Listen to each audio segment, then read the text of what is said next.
Welcome to Mindset Mavericks. I'm joined today by Neil Murrakchi. Correct. And he's the founder of Reformed Coffee, and I'm very excited to have you here today. So we're looking forward to our conversation. I've wanted to give our listeners a little bit of an idea about what you do. And I know you work it is in a wellness space. It's with Reformed Coffee, and it's in adaptogen space, which is very exciting at the moment. And it's an industry worth about £10 billion, if I'm right. We are going to speak a little bit about your history and how you got into Reformed and the journey you've had as an entrepreneur. But can you tell us a little bit about Reformed and what that company is?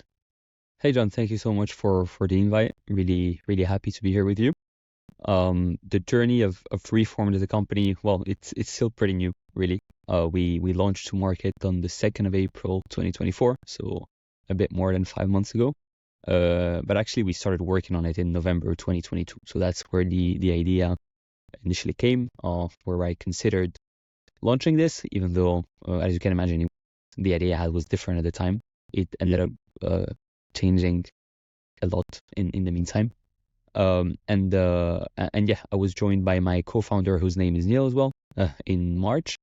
And I'm very happy and grateful that he joined the journey, because he's making a big impact. And anyway, starting a venture by yourself is always really tough, I think. Yeah, it's a lot of pressure. There's a lot of not anyone to bounce ideas off, which can be really important. And emotionally, I would say, yeah. Even when because problems happen, you will have big issues, and you can deal with them, but psychologically, it ends up being very hard. I think. I mean, that's my opinion. Yeah, it sounds like there's quite a lot that has taken place before you actually got your co-founder in place. So just going back a little bit before your business was found, then can you tell us a little bit about your history and what you've done prior to starting Reformed? Yeah, of course. So I'm 24 years old. I was born and raised in Morocco. I grew up in Casablanca. Okay. I was in a Spanish school, so my mother tongue is actually Spanish and French, French-speaking country, as well as Arabic. I came to the UK when I was 18 to study at Warwick University. I had the time of my life there. Frankly, I couldn't hope for better. I met amazing people, made a great network as well. Met very fun and ambitious people. I think that had a very positive impact on myself as a person and as a work person, and gave me a different perspective about work. I studied economics there. I was running I started my first business when I was 19. Actually, the first business I started had nothing to do with e-commerce, direct consumer, or the wellness space. Okay. It was a marketplace, kind of, it didn't really perform, but it was kind of an Uber for cleaning services. Yeah. So I just realized that a lot of people in Leamington Spa, which is the small town close to Warwick, were looking for, the day after parties, let's say, they were looking for someone to help them in cleaning. So I just wanted to put that in relation. People provided this service. Yeah. And people needed them. We ran this for like 2 months, but then COVID happened, and it was not allowed to send people. No more parties, no more cleaning needed. Yes. And I was not in the UK anymore, so I had to go back to Morocco during. So that, it was just my first entrepreneurial experience. A lot of struggles, but it was very interesting. And then I got into consumer businesses. Initially, I was just getting in touch with suppliers in China. When I would think they would have interesting products to sell, I would create what we call white label brands, which means I just create a product that is already existing, and I would create a brand around it. And I managed to have very interesting experiences, and I learned a lot, I would say, from this, because really, learn how to start something from scratch and take it to pretty interesting levels in the UK and US markets. And I would say, as of today, the big skills that allowed me to get where I am are the ones that I got from this different e-commerce white label brands that I grew. Although obviously emotionally they've never had the impact or the importance Reformed has today in my life. It was just a way to get started and to learn. Yeah, and as you say, just starting a business, whatever business that is, you can learn so much from that, which does give you the confidence to go on and try try things. What you said to your first business, it didn't last that long. It was a couple of months, and everything changed with COVID, which I can definitely resonate with. So, what did you learn from that first business? What would you say was the biggest lessons? Well, dealing with people is not easy, and I think it's probably maybe the biggest challenge when you run a business. Especially as I told you, we were dealing with it was a people's business. I was putting people in relation together, and it was hard, and I didn't expect it to be that hard. But then you learn. I think there is nothing that is unachievable. You just get used to it, and I wasn't used to it, so that's why I think we could have actually, even now, there was a market for that. We didn't really manage to exploit it in the right way, but if someone's at work, university, and listens, trust me, you could be making some money if you tried that. Yeah, and so you've had your e-commerce business where I white label products, and is that something that's still running, or is that no left behind? It's not anymore. It was, as I told you, the learning curve was crazy. Yeah, because I started knowing nothing, and I did manage to get some brands to a couple $1 million in revenue. These usually are one-person businesses. I was running that by myself. Obviously, I was working with a lot of freelancers here and there. Yeah. But yeah, I was very happy about the experience, and obviously it also allowed me to start Reformed, really, because the initial capital I needed to get started with a passion project such as Reformed, which we're going to talk about. It came from that. So it was really the foundation that I needed to be able to have a bigger ambition, which I have now. And yeah. It sounds like it sounds like it could be seen to be a weird decision. You've got a business which is doing $1 million+ revenue. Sounds very successful. Sounds like it's doing well. What made you decide to tip that on its head and start Reformed? Well, that's a very good question, because that's something my friends ask me a lot. Yeah. I was making money. I was 22 years old, living in London, living the great life. And I was making more than enough to just live comfortably. And I was working from home. I mean, I could travel whenever I want, with whoever I wanted. Like, I had total freedom. And yeah, that does sound ideal. So that's why I can see why it's quite. But it sounds like in reality, it was not anymore. Yeah. Because I mentioned having a passion project, like something you have a vision for. And also, I mean, we all think that of ourselves in a way, but I think I have pretty high potential in business, and I really want to exploit that potential. I think I can create something really big. I definitely want to, and I'm going to try it. And I think I'm on the right path too. And I just thought that it was the right time to have a bigger vision that was not only about money. Money's always there. We're not going to lie. But I think we can go bigger, better, with being better surrounded as well. I was feeling a bit lonely in my business. Yeah. Although I was working with people I had hired. I mean, I had a small team, but I was feeling a bit lonely in there. So it was just time for me to look further and see and have a bigger ambition, as I said. Yeah, and talking about bigger ambitions, so what is your ambition for Reformed? What's your end goal for it? Well, that's a very difficult question. But I don't have a specific answer for that. But as I told you, I have a pretty high esteem in that sense of myself, where I think I can do big things. I have a very high esteem of my co-founder as well. I think we're a great team. And this morning we were talking, and I was telling him, if him and I don't manage to create something huge, who will? Why not us? It would not make sense. I think we have everything we need to, the right skills. But obviously a lot of people have skills. I don't think that's what really makes a difference. We have the will, the ambition, the passion, really, right? And for Reformed, I think we definitely want to be a global brand. We started in the UK. Our main market is the UK today. It takes time, so we have to be patient. We're very new. We're still in the early days. But I can see this becoming a global brand that is present in high streets. For now, we're mainly 95% of our volume is online, but I would definitely love to be able to just go to a big city, walk in a high street, and see reformed and feel that it's totally normal because we became a huge brand. That's a big goal of mine, to be fair. Yeah, one of the things I'm hearing and I absolutely love is that confidence and self-belief. But where does that come from?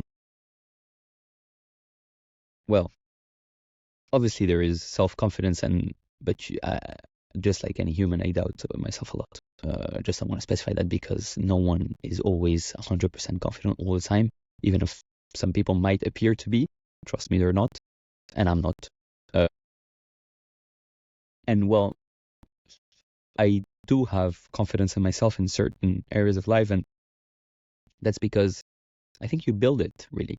And that relates also to the past experience we mentioned. I went through struggles, not huge ones, and I think more of them and harder are coming.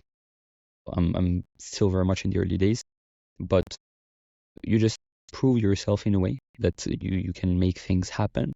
And more than proving myself that I was able to achieve this, so I can do more, it's more about I can feel that I really want it really bad. And I do not think a lot of people in this world, that's a pretty big thing to say, but I'll say it. Not a lot of people in this world want as bad what they want as I want what I want. I really want it really bad. Yeah. And I think that can make a big difference. I want to touch on just because we've not really spoken much about the product and what the product is and why it's important. But can you tell us a little bit about what it is that you actually make and why that's going to be a bit of a game changer? Sure. So the idea came from the second most consumed beverage in the world, which is coffee. More than 4 billion cups of coffee are consumed every single day in the world. And as I mentioned earlier, my mother is a nutritionist, so I've always been very health conscious about what I eat, what I drink. And one morning I remember I was already following a bit the space, the industry. I was seeing that functional coffees were on the rise, especially in the United States. And one morning I remember my flatmate at the time poured some vanilla syrup in his coffee, which is fine. A lot of people do, and I even sometimes do when I go to Blank Street. And I just thought, wow, I was not a coffee drinker, by the way. Now I became one, but I did not used to drink coffee at all. And I thought, wow, that's not a very, very healthy thing to do because it's very sweet. And then, I was into direct consumer businesses. I was thinking selling a consumable and a subscription-based model would be great. And then I saw my flatmate doing that, and I was like, coffee, how can we make this space better? Or are we going to try to create the tastiest coffee in the world? Well, that's a very complicated space, a lot of huge brands in there. Obviously, I've had seen some of the brands, Mudwater and big brands working on functional coffees already, but I wanted to take it to the next step. I'm a big fitness passionate in a way. Sure. So I've always taken care of my protein intake. So initially, the idea was to create a protein coffee. That's the first thing I had in my mind, but without disturbing the essence of the coffee. And by essence, I mean taste, texture, smell. From the consumer point of view, consumer wouldn't feel the difference or see a difference, but we would be able to make it richer nutritionally. But then obviously we're going to talk about it, but when I visited the first labs in London, they asked me questions I had no idea about, so I was completely inexperienced. But I learned while I did, right? You just learn by doing. Okay, so and that's one of the next questions really, because I know you've spoken a bit about your background, and it's not been in that nutrition space, scientific space. So how did you go about from having that first idea and to actually working out if it's viable, if there's a market for it? What did you do to test your ideas? Well, I didn't. That's the honest answer. Yeah. I didn't really, and I think that's a mistake a lot of people really when they want to. I mean, that's my personal opinion. I don't intend to know better than other people, just my opinion. I have friends who say that they want to start their own venture, but they want to benchmark this and test that and make sure there is demand for it. You can never know. it's either you have to take risks, and to be totally honest, and maybe that's one good thing about being young, you're a bit naive. And I was naive because obviously I started something, and I invested quite a lot of money of my pocket without really knowing, because you're right, I had no idea if there was a market for that as well. I felt it, so obviously you have an instinct that talks. But I was not sure. I saw that it was on the rise in the US, but I didn't want to create a mushroom coffee really. That already existed. You have big brands in the US and in the UK that do that. It's part of our offering, but it's not our real value proposition. We don't intend to create a mushroom coffee. We want to go a step further. Okay, and in terms of what a step further looks like, what does that look like? So I know there's talk about adaptogens for the products that you're making at the moment, but what's the health benefits, and what benefits can you get from drinking coffees with collagen and with mushrooms and some of the other ingredients you're using? Well, as I told you, the goal here was to add nutritional value without disturbing the essence of the coffee, right? So really, when I was talking to the food scientists, we were like, okay, what can we bring in that would not disturb the rest? And by rest, I mean the taste, which is really important for coffee drinkers. Because obviously we could be thinking of adding more electrolytes. You can add everything that is healthy, you can put in there, but then obviously it would not be enjoyable to drink that. So it was more about finding the right balance between what can we bring in without removing what people love already about coffee. And the kind of benefits you can get, well, I think our North Star ingredient, our superstar, is collagen, right? And that's what we call the product, the collagen coffee. It's reformed collagen coffee. And collagen is genuinely a magic superfood. And I'm obviously, being a founder of a collagen-based brand, you would expect me to say this, but having consumed collagen for a couple of years now, I can safely say that it is maybe the only supplement that I have felt made a big difference in my day-to-day life.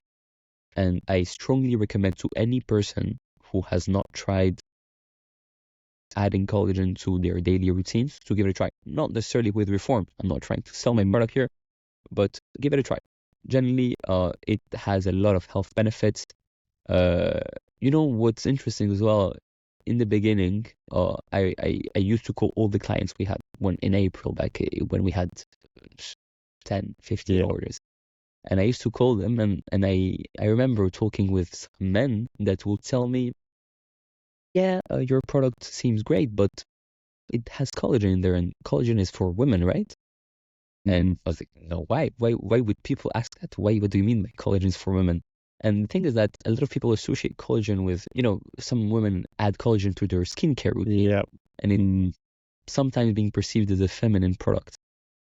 And it's not really, because it has a variety of potential health benefits. Skin health is one of them, nail health, hair health, but also muscle recovery. It's made a huge difference for me in terms of joint pain. Connective tissues. And it can be useful for many, many different things. And I definitely felt a big difference. And I am seeing our clients now that have been consuming the product for a couple of months now, saying that it is making a tremendous difference in their day-to-day life. One of the things I have read about, sticking on the adaptogen side of it, is the ability to reduce stress and anxiety. Is that something you're seeing anecdotally through your products? Well, for the adaptogen space, there's definitely a rising market for that, and there are definitely magic superfoods as well in a certain way. We have decided to use two specific adaptogenic mushrooms in our product, which are lion's mane and chaga. Lion's mane is the most popular one because of this cognitive benefits, helps in focus and relieving stress. Also, in a way, we use chaga for that. I think they definitely play a big role in that, but I'm being totally transparent, also wondering to what extent there is a placebo effect to that. Okay. Because obviously, as I told you, we went through a 1.5 year development phase for our product. And during that 1.5 years, first we had a committee of people trying it and having it every single day to be able to give their opinion on the taste, obviously, and also on the impact it has on their how they feel, right? And people do really feel a huge difference, right? But then these ingredients are not studied enough yet. There is no enough scientific data to back what some other brands are claiming, and for this exact same reason, for now we're making the decision to not make huge claims. Obviously, we do have some data to back certain things, but the reviews we're getting from customers is mind-blowing, and that's why I'm asking myself, well, for now we don't have the research to back that, but then what people say and the claims that some brands make are just out of this world. Maybe there is a placebo effect in there, or not. Maybe I'm wrong, and maybe these really are magic superfoods and they have a magic impact from a day to another, which is great because our customers are very happy, and then I'm the happiest in the world as well. And I know you've touched on it a couple of times now, and about the length of time it's taken from that idea and inception through the testing stages. And it's not often you get to sit down with somebody who's been through that process to understand why it takes that long. So what is it that takes all that time from idea to getting it to a stage where it is ready to release? Well, first, you change your mind a lot, because we said it lasted a year and a half. During that year and a half, you change a lot as a person and your ideas change a lot. So every night before going to bed, you're thinking of that product you're working on, and you're thinking, oh, maybe that would make it better, or not. Maybe we should remove that. And then there's a lot of work to it as well, because you don't work on it by yourself. You have other people that are involved in the process. These people, in my case, were not even in the UK. They were based in the Netherlands, in Eindhoven. So we would either work remotely and they would send samples of the new versions, or I would travel and go to their city to be able to work more closely with them. But then obviously that didn't. I think the process could have been shorter. Definitely, it could have. But I'm happy it did not, because during that year and a half, I had time to reflect a lot on what I wanted to do.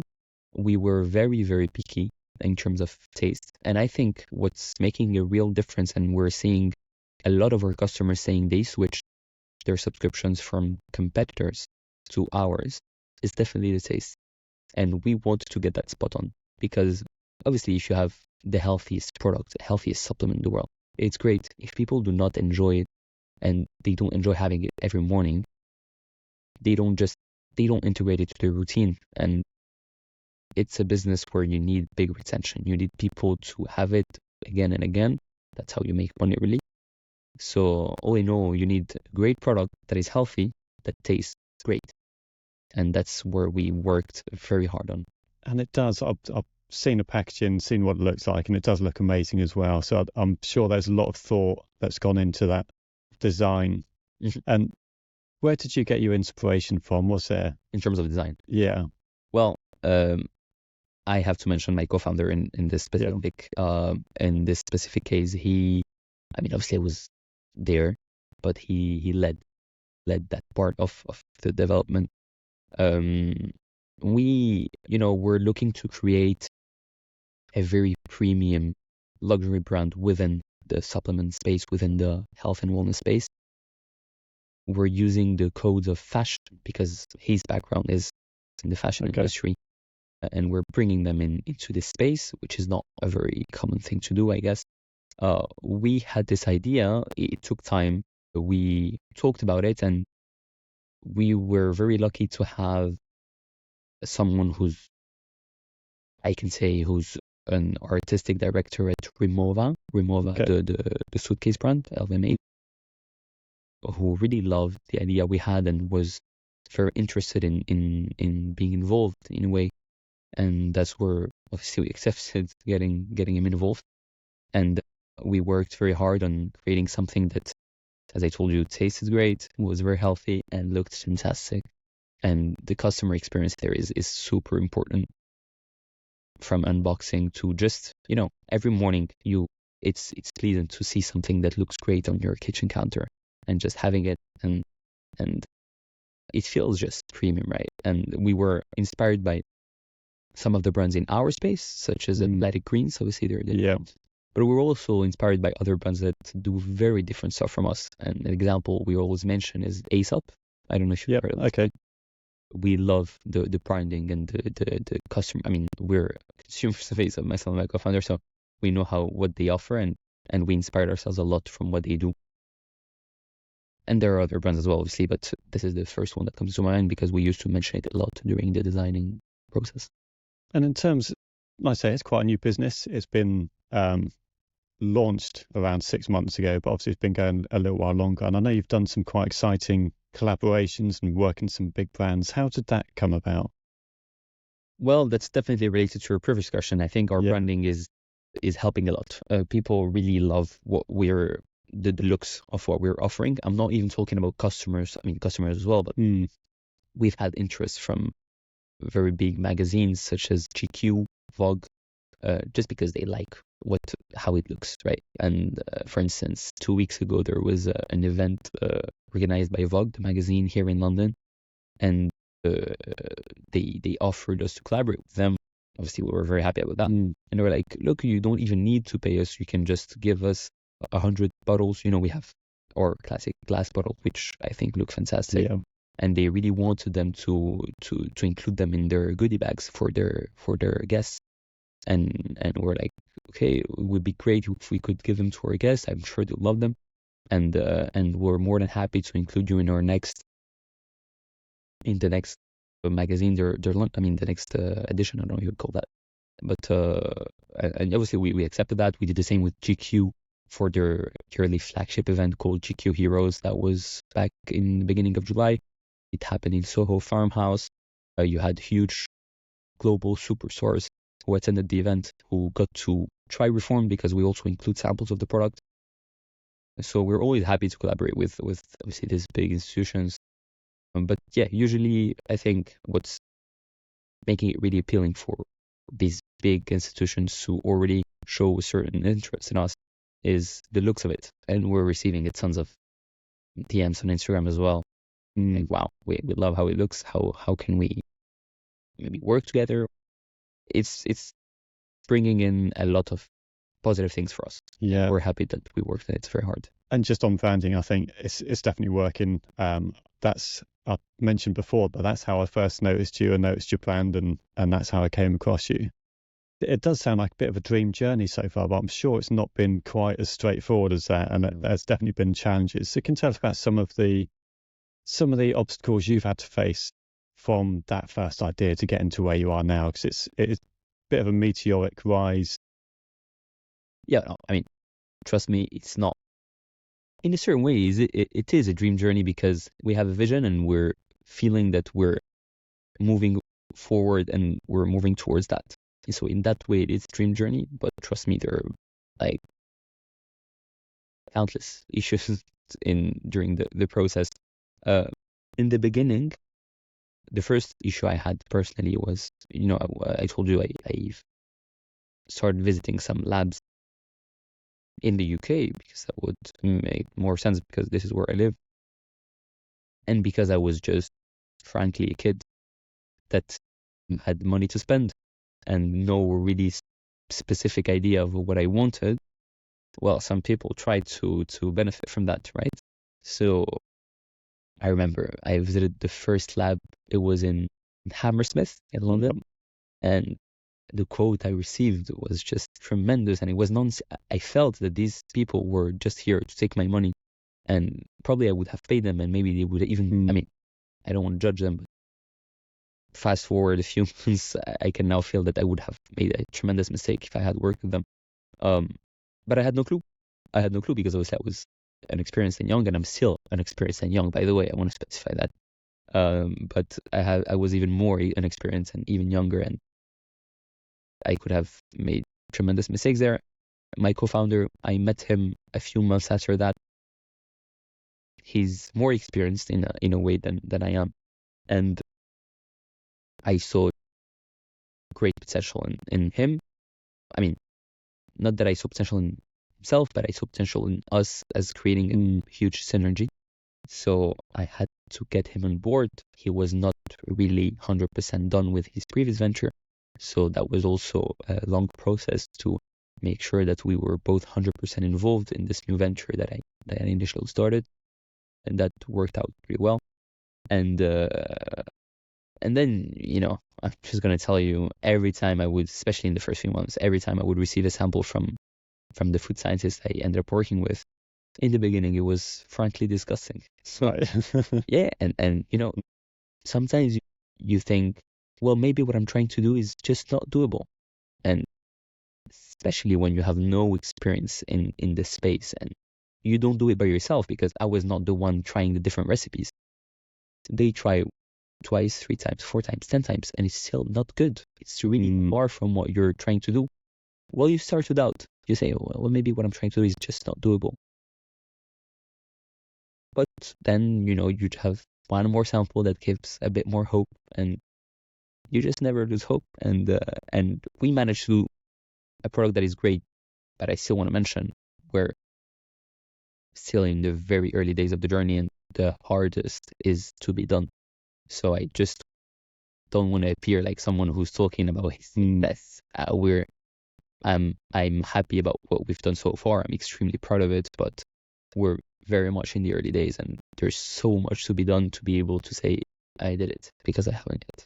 Yeah, I'm intrigued about what you have just said about some of the early samples not being great, having to go back and having to keep questioning yourself, is this going to be achievable? So what is it that made you keep going, even despite all those questions and some of those setbacks where you think it's not doable? What made you keep digging away at it?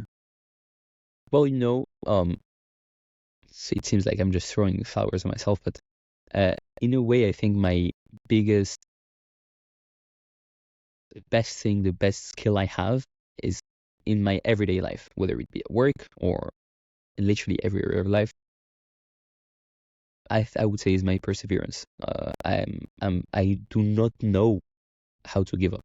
I genuinely don't know. It's something that I've never done, and I'm happy about it. It can be a very positive thing, like in this case, and it can sometimes be not such a great thing, especially with some people and some friendships and some other types of relations.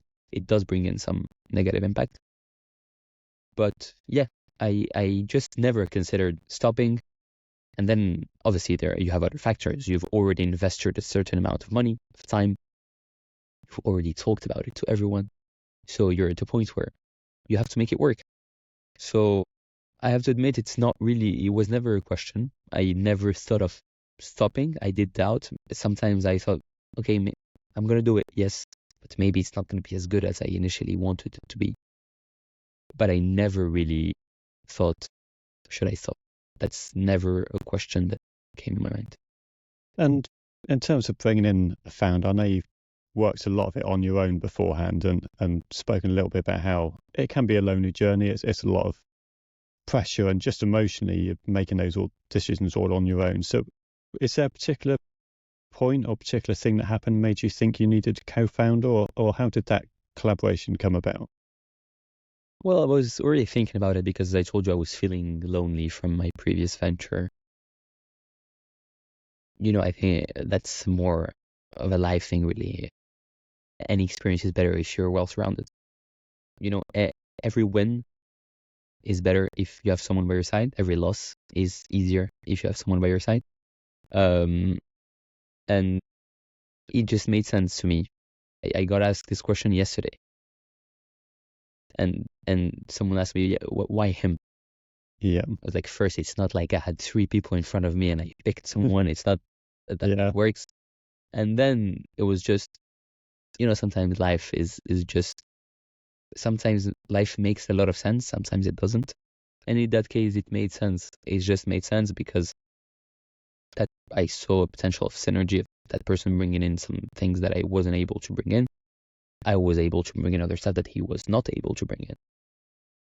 And like I told you, it was obviously money is in there, but it was not only about money. In this case, I think the vision we have, and hopefully we're going to make it work. There's no guarantee to that. We're still very much in the early days once again, but the vision here is very big. I definitely believe that we can create a brand that is as big as a Gymshark, to be honest. maybe people will call me crazy. And you know what? Please do call me crazy. I have no problem with that. And that's always better to bring in talent with you. You can be very confident. You can believe in yourself. But after all, you're still human, so you cannot do everything by yourself. So I'm more than happy, very proud of having made the decision. Although, as I told you, it felt natural, so it was not even a decision really. And it already is having, I don't think I would have brought to the business to where we are now, which is still pretty low compared to what we want to do. But even that, I don't think I would have achieved it without. It was, I think, a great decision. And he's also called Neil as well, just to complicate things a little bit. Correct. Yeah, that's a very funny thing. So you've told us about some of the traits that you've brought into this working relationship. So what is it that your co-founder brings in that you feel you might have been lacking? Or well, you mentioned it. The branding part was really important, and his vision was critical to that. Well, I didn't even consider that before. I mean, when I started this venture, when I had the idea of starting it, bringing in a fantastic customer experience and a fantastic branding experience as we want to do it now was not even in my mind. It's not something I really considered. For me, it was about creating great product that tasted great, that was bringing in tons of health benefits and all that crap. But he brought in a different perspective that I didn't even consider beforehand. We also made the product better because he's a big coffee connoisseur. Okay. Which I was not. Obviously, you can either work with other people that have more knowledge than you have in certain areas, but it certainly helped that he taste profile. I mean, his opinion was really important, and everything went faster when he joined. That's also, I think, I wanted to mention, just because I obviously sometimes doubted myself, and having someone that tells you, no, this is the right thing, we have to push forward. And sometimes it was the opposite. He would be a bit more hesitant, and I would be there saying, let's move forward, there's something to be done. And that's where I'm telling you, I think we were managing to create a fantastic synergy, and I'm really enjoying the journey, by the way. And let's see where it goes. And just, you've talked about you've been a lone person building your business in the past, and you've currently now got a co-founder as well, which you're working closely with. Do you see the drawbacks? Are there drawbacks of having co-founder for you? Have you noticed anything? No, literally none, because you have tons of benefits, which I just mentioned, and others. And there's also another one I want to mention is you learn a lot about yourself. And, in a way, it's a very special relation that you have with someone. Obviously, it's not a friend. I mean, I consider him as a friend, obviously, but it's not a normal friendship. It's not a romantic relationship. But it's difficult to be closer to someone than you are to a co-founder. It's someone you talk to all day, every day, all year long. So that taught me a lot about myself and me specifically. Honestly, being young, I have so many things to learn. I mean, we all have things to learn, really, but maybe even more for myself. And this is teaching me a lot about life. So no, nothing negative. Yeah, and I see exactly where you're coming from. Those relationships, the co-founders, they are quite intimate relationships. It's very difficult decisions, difficult conversations you got to have with people. So yeah, I can definitely see how you can. Well, that does not mean that sometimes you don't get irritated by the other person. Yeah. Obviously, that happens. There is no magic world in here. Like, we're humans. Sometimes I'm just very upset against him, and he's probably very upset against me. But like any human relationship, really, even if you're married, you will have some complicated times. And as of now, we're more than fine, and probably that we will go through complicated times. And this is where our values. I think we have some very important shared values, and just like in any marriage, really, you think that the partner shares things that go deeper than everyday character, but real intrinsic values. This is what I think protects the partnership. And in this case, I really believe that we were spot on that sense. And I'm quite intrigued by, you say you're 24 years old. That's quite young to have done and achieved what you've achieved so far with some of the previous companies and what you're doing with Reformed. And have you seen, have you had to overcome obstacles due to your age? I know you've mentioned about the labs and potentially taking advantage and charging too much, but has that been a barrier? I think it's something that you need to know how to make use of it, because it can be a barrier, because just people can sometimes not take you seriously, but it can also be something very positive. Just to mention, especially now that we're having a lot of press in the UK interested in what we do, usually when I tell them that I'm 24, they find it even better, and they want to talk about it even more. So that's just something came to my mind, because I was talking to a journalist yesterday, and at the end of the interview, I said, by the way, she asked me, how old are you? I was like, I'm 24. And she was like, wow, that's great. And she wanted to write something about it. So, I mean, can be a small positive.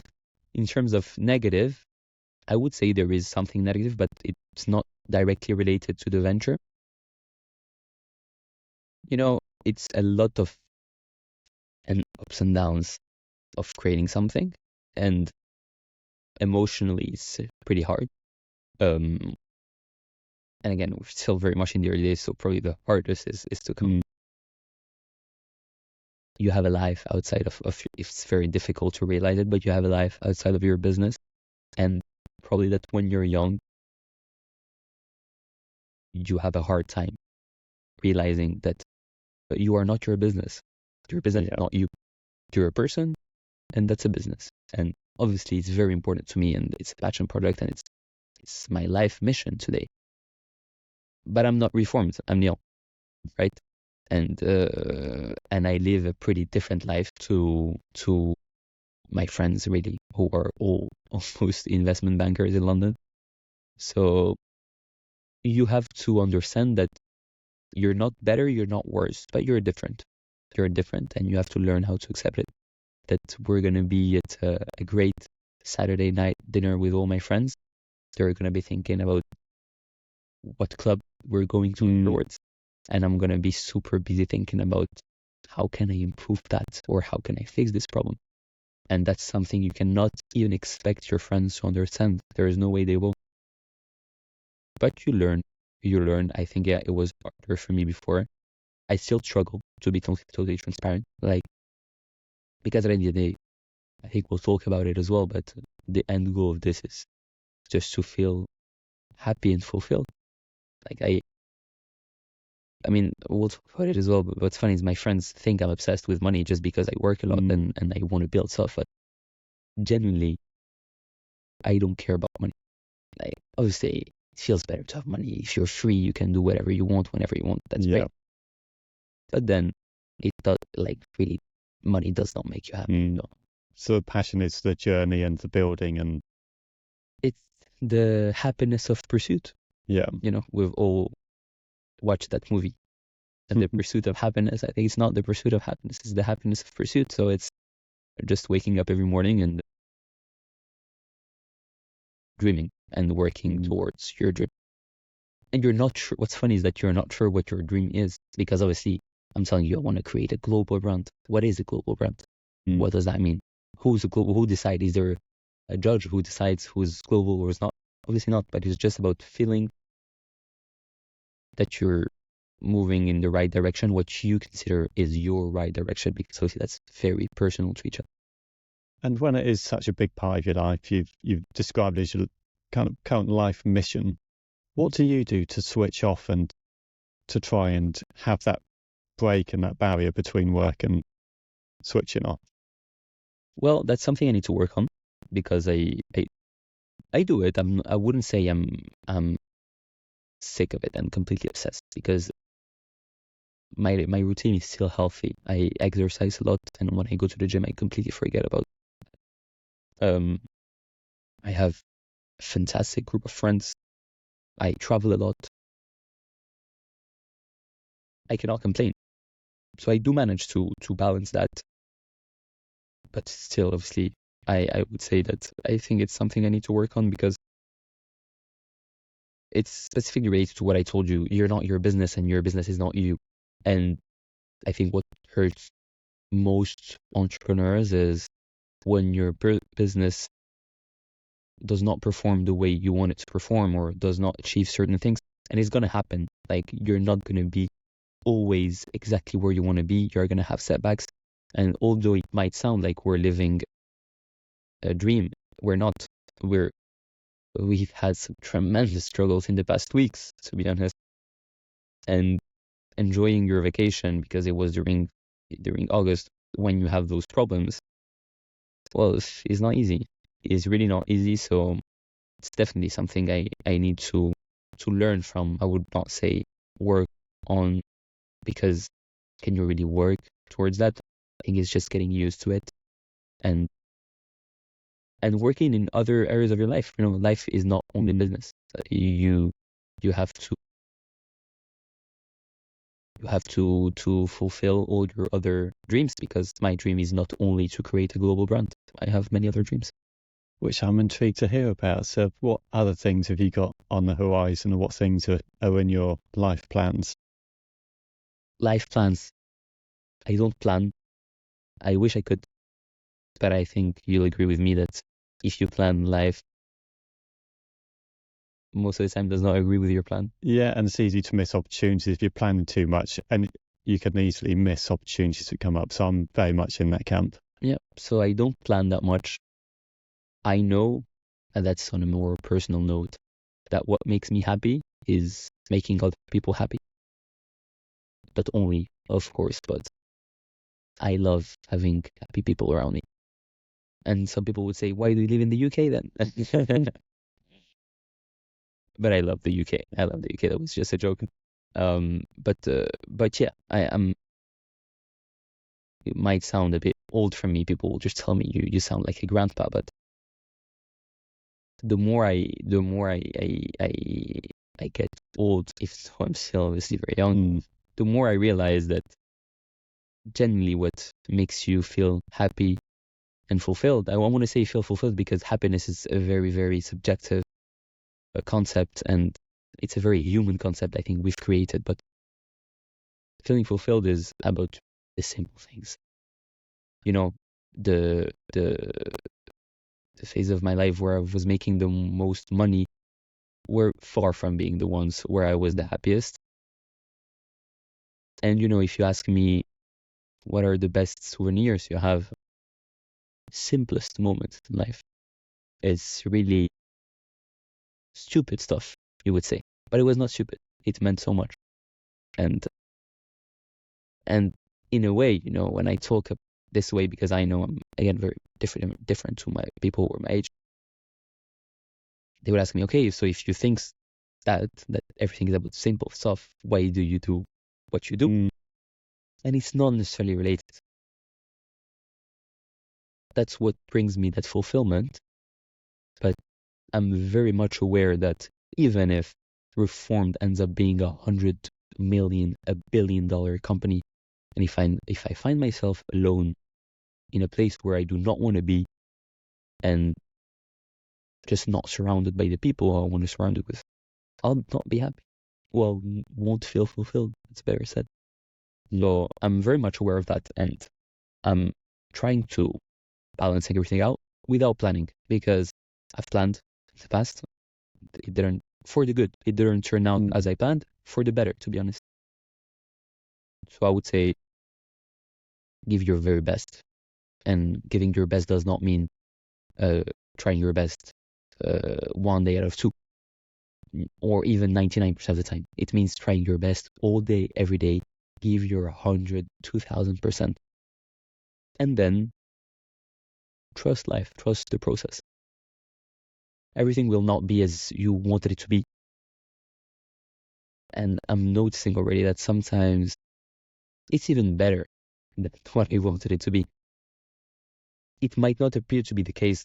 Let's say you're waiting for, let's give the most simple example, an exam, you're waiting for your mark, and it's not what you wanted because you wanted to get to that university, but you're not able to. And that's actually something that happened to me. That's why I had this idea. So, okay. I was supposed to go to UCL in London. Yeah.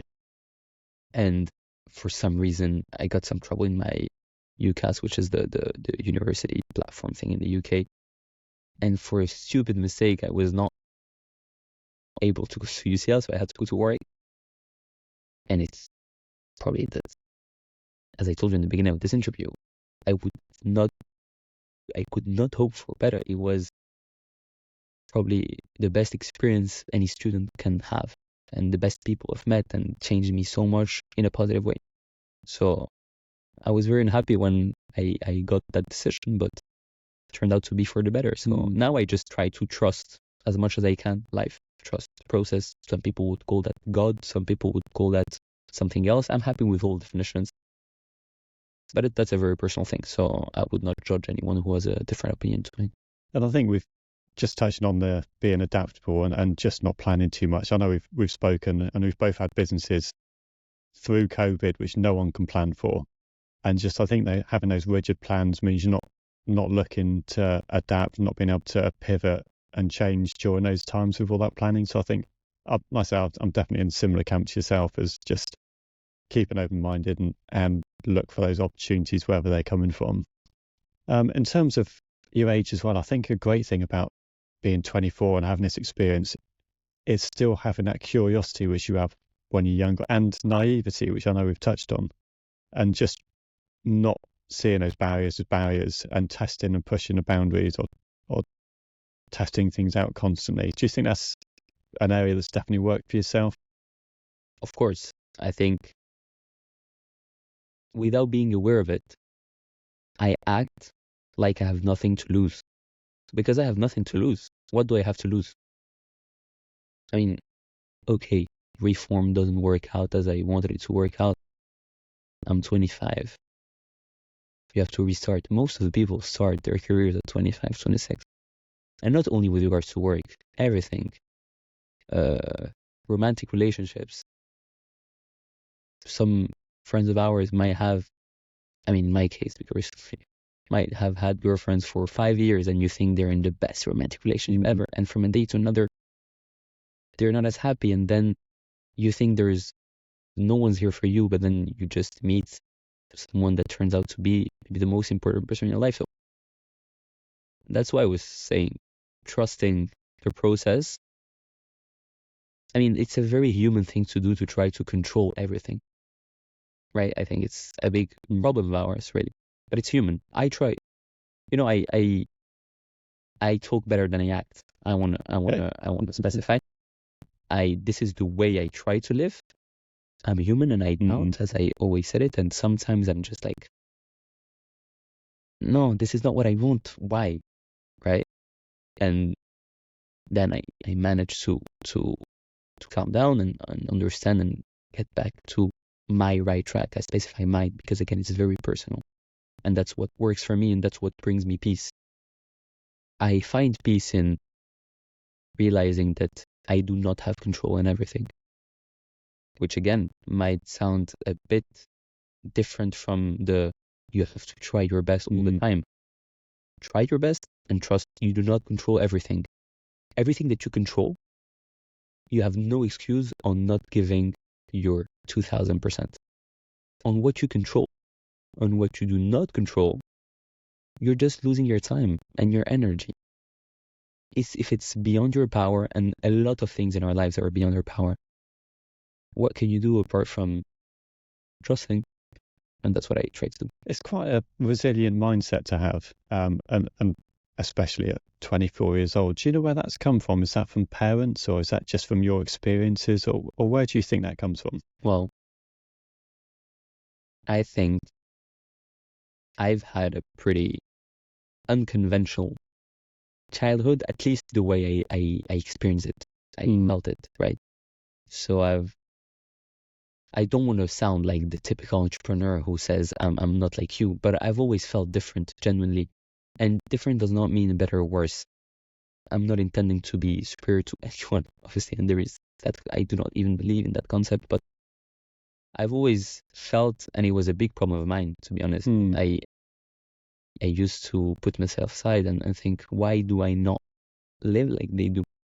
And I've had a childhood that was pretty different from what you would expect. I think I had a very rough phase of my life where I did not feel good at all about myself. So that got me to learn a lot about myself and asking myself a ton of questions. Even religion is something I don't consider myself as a religious person. I mean, I'm not a religious person at all, but I try to be as spiritual in my own way as I want to.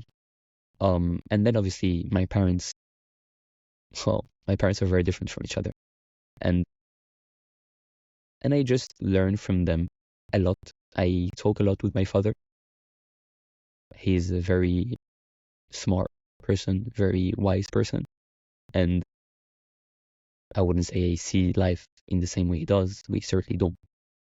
But obviously I love, I get on better with people who are older than I am. Even my friends usually are older than me. And I like talking to what I call like adults.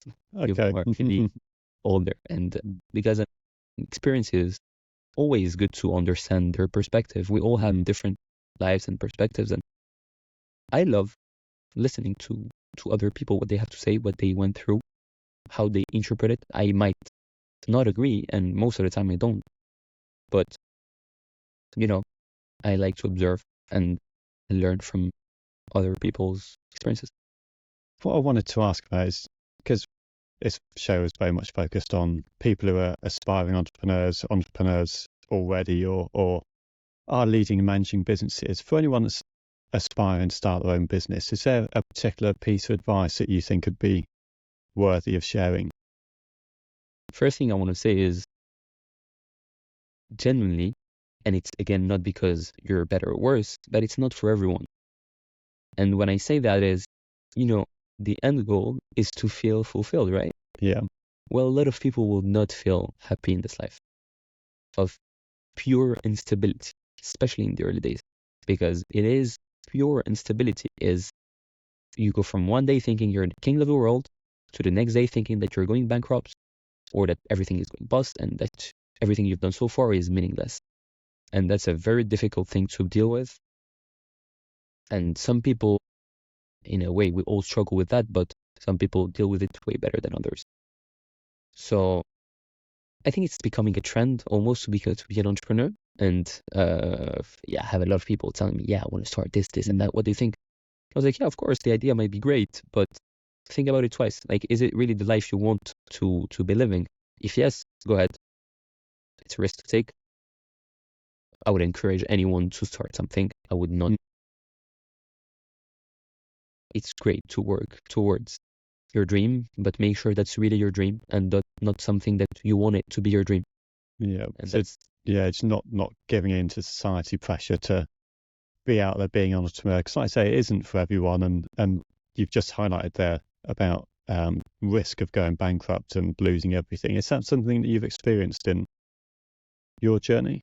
Not so much, to be honest. Again, because I have not much to lose. But I've been through difficult times in business. I've not been in times where I was either deciding in investing or having dinner. I don't want to be lying. I've never been through that. But I've been through very difficult times where I just doubted the whole process, right? I tell you that I try to trust. Sometimes I don't. And sometimes I just feel like what I'm doing is meaningless and no one cares. And you lie to yourself, right? We all through that. Yeah. Bit of imposter syndrome, really. Of course. Yeah.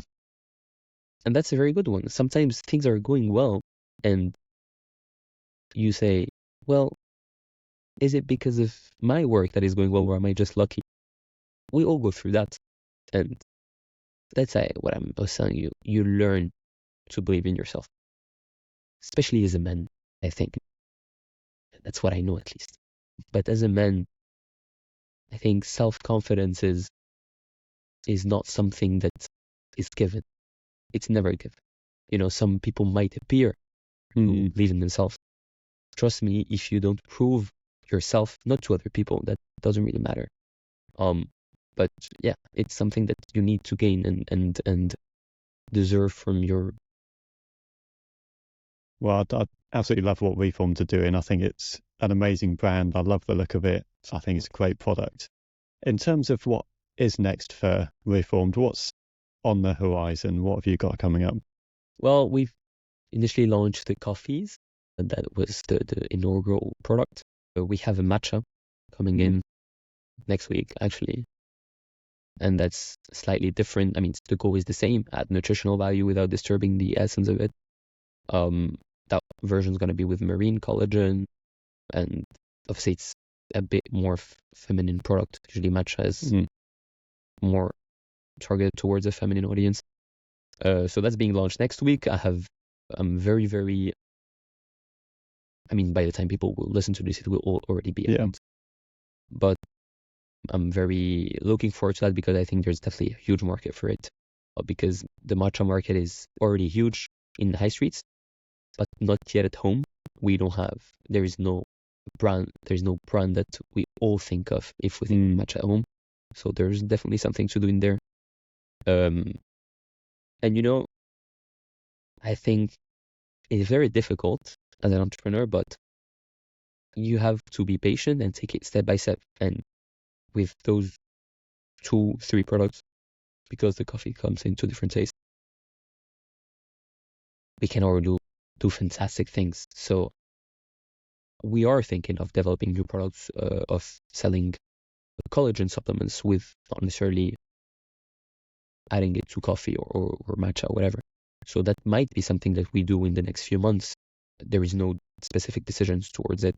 For now, we're just focusing on having a very lean offering that has a large target addressable market. And that's what we're focusing on at the moment.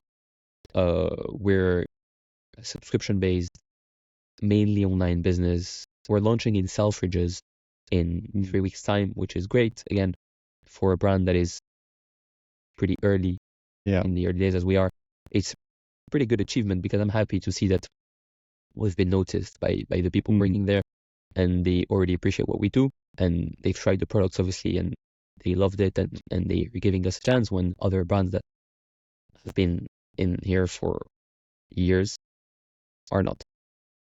So that's definitely something that boosts our confidence, although I don't think that's what will create a tremendous difference in our everyday lives. It's just a great proof of trust in ourselves, a boost of confidence, as I said. We're partnering with a lot of Pilates and yoga studios that are reaching out to us. So we're going to be collaborating with a lot of them worldwide, really. Well, most of them are in the UK, but we're starting to work with the most premium yoga and Pilates studio in Paris, which is called The Burning Bar. So we've already started actually collaboration with them. We're in contacts with some of them are in Turkey. That's the most recent one. And we'd love, as I told you, that's a dream of mine. It might not be something that we're looking to work on immediately, but I would love Reformed to be space, something, not necessarily have a Reformed cafe. This is not what I'm dreaming of. Somewhere where people can share things. And I'm thinking just because now being a mainly collagen-based brand, a lot of people associate us to the wellness world, so yoga, Pilates, all that stuff. And the Burning Bar is looking to potentially open a space in London, so we would collaborate on that with them and have our name on the studio. That would be fantastic. But that's not the priority. I'm just mentioning that's something I really look forward to because I would love to create, again, a space where people share stuff But as of now, I think focus is really important. Not so many products. There's a huge market for coffee and for matcha, collagen in general.